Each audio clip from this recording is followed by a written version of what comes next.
राधे राधे दोस्तों, आप सभी का स्वागत है बैंकर्स कीड़ा में। मेरा नाम है यश राय और आज की इस वीडियो में हम लोग देखने जा रहे हैं कि अपकमिंग जो नोटिफिकेशन आने वाले हैं वो कौन कौन से रहेंगे और किन किन चीज़ों में हम लोगों की क्या क्या स्ट्रेटजी रहने वाली है और इन लोगों के लिए हम लोग प्रिपरेशन कैसे करेंगे। देखिए 2025 का हम लोग मिड में आ चुके हैं, मतलब अप्रैल तो ये मान लीजिए कि निकल ही चुकी है। अगर आपको इस साल सिलेक्शन लेना है तो आपको कुछ एग्ज़ाम पर फोकस करने पड़ेंगे और जो हमारे ट्रेडिशनल एग्ज़ाम है जैसे कि आरआरबी हो गया, आईबीपीएसपी हो गया और एसबीआई हो गया, इन पे तो हम लोग चर्चा करेंगे ही करेंगे। साथ ही साथ में जो आने वाले अलग से एग्ज़ाम हैं जो इंश्योरेंस सेक्टर के हैं और कुछ आरबीआई से भी हैं, तो इनके बारे में हम लोग थोड़ा-सा देखेंगे। तो जो अपकमिंग एग्ज़ाम रहने वाले हैं वो NICL AO, NIACL AO, LIC double AO, RBI grade B, IRDAI grade A, RRPO clerk और एसबीपीओ क्लर्क, ठीक है। तो बेसिकली ये ऊपर के ये 3 जो एग्ज़ाम हैं वो हमारे इंश्योरेंस एग्ज़ाम हैं, ठीक है। और एक ये भी आईआरडीएआई वाला, ठीक है। ये चारों इंश्योरेंस एग्ज़ाम है। तो आप लोगों के लिए बेनिफिशियल क्या है कि ये चारों इंश्योरेंस एग्ज़ाम है तो इनके पैटर्न भी सेम रहेंगे। स्टडी मटेरियल जो आप लेंगे उनका भी सेम रहेगा। सब कुछ यहाँ पर सेम रहेगा। बाकी जो जनरल इंश्योरेंस अवेयरनेस जो आप प्रिपेयर करेंगे वो भी सेम रहेगा।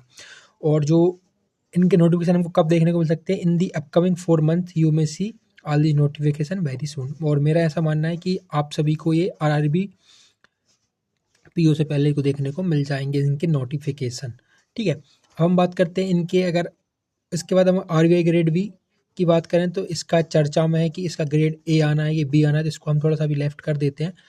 हालांकि मैं आरबीआई असिस्टेंट का आपको बता दूं कि आरबीआई असिस्टेंट भी आ सकता है, तो इसका भी पैटर्न सेम रहने वाला है। आप इसके लिए भी वेल प्रिपेयर्ड रह सकते हैं, ठीक है। अब हम देखते हैं यहाँ पर कि इनके एग्ज़ाम पैटर्न में क्या क्या आता है। तो बेसिकली इनके दो दो फेज़ होते हैं, एक होता है प्री और दूसरा होता है मेंस, ठीक है। सारे इंश्योरेंस एग्जाम को बता रहा हूँ मैं। इंश्योरेंस एग्जाम का जो एनआईएसीएल वगैरह हमने पढ़ा था, इंग्लिश, रीजनिंग और न्यूमेरिकल एबिलिटी मतलब कि क्वांट। 30 क्वेश्चन, 35-35, 30-35-35, 20-20-20, 60 मिनट का ही रहेगा। ये जर्नल है, सारे इंश्योरेंस एग्जाम में आपको देखने को मिल जाएंगे। इसके बाद अगर हम मेंस की बात करें तो reasoning ability, English, general insurance और क्वांट। और एक आपका जो सेक्शन जुड़ता है वो होता है प्रोफेशनल नॉलेज का। Professional knowledge in the sense, अगर आप फाइनेंस से भरते हैं तो फाइनेंस का आ जाएगा। अगर आप कोई भी लॉ की स्ट्रीम आती है या फिर टेक्निकल स्ट्रीम आती है, तो कुछ भी ऐसी स्ट्रीम आती है तो इनका कुछ प्रोफेशनल जुड़ जाता है। साथ ही साथ में वो सिलेबस भी यहाँ पर रिलीज आउट करते हैं, तो आपको इसमें दिक्कत नहीं होगी। अब अगर हम मान के चलें कि इनमें 4 मंथ हमारे पास हैं तो इनके लिए हम डिटेल में स्ट्रेटजी कर सकते हैं। जैसे कि अगर आप मान के चलिए कि आप अगर आरआरबी पीओ के लिए कर ही रहे हैं, बस आपको क्या करना है, अपने बेसिक को क्लियर करना है। बाकी ये मैथ, रीजनिंग वगैरह है वो सब सेम ही रहेंगी। थोड़ा सा यहाँ पर मेंस का टच मिलेगा आपको जब आप मेंस में बैठेंगे, बाकी पूरा लेवल सेम रहेगा।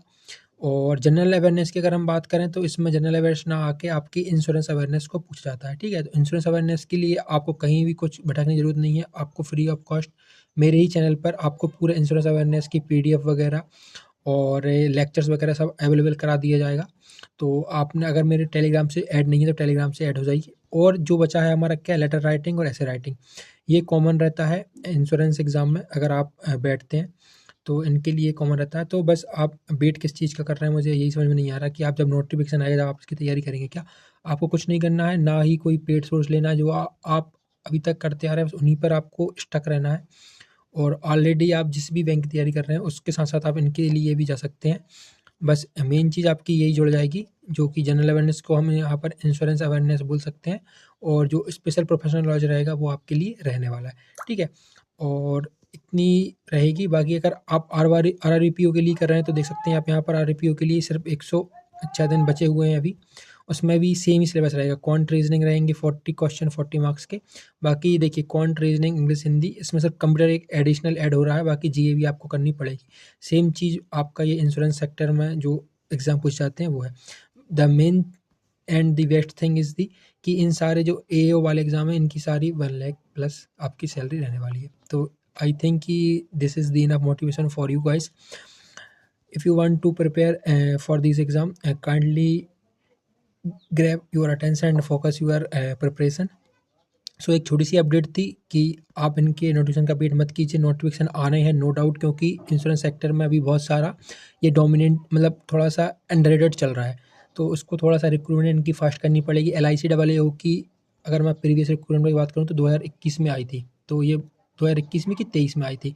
तो इसके बहुत ज़्यादा चांसेस हैं कि अभी आए, और अगर आता है तो वेल एंड गुड। बाकी आप आरआरबी, पीओ के लिए तो तैयारी कर ही रहे हैं, देख सकते हैं आप, इसके लिए तैयारी कर ही रहे हैं, आप आरआरबी के लिए कर रहे हैं, आईबीपीएस के लिए कर रहे हैं, तो आपको इनके लिए भी एफर्ट्स डालने पड़ेंगे। थोड़ा-सा इनके जो इंश्योरेंस अवेयरनेस है और प्रोफेशनल नॉलेज है, इनके लिए थोड़ा-सा आपकी मेहनत करनी पड़ेगी, तो आप करिए।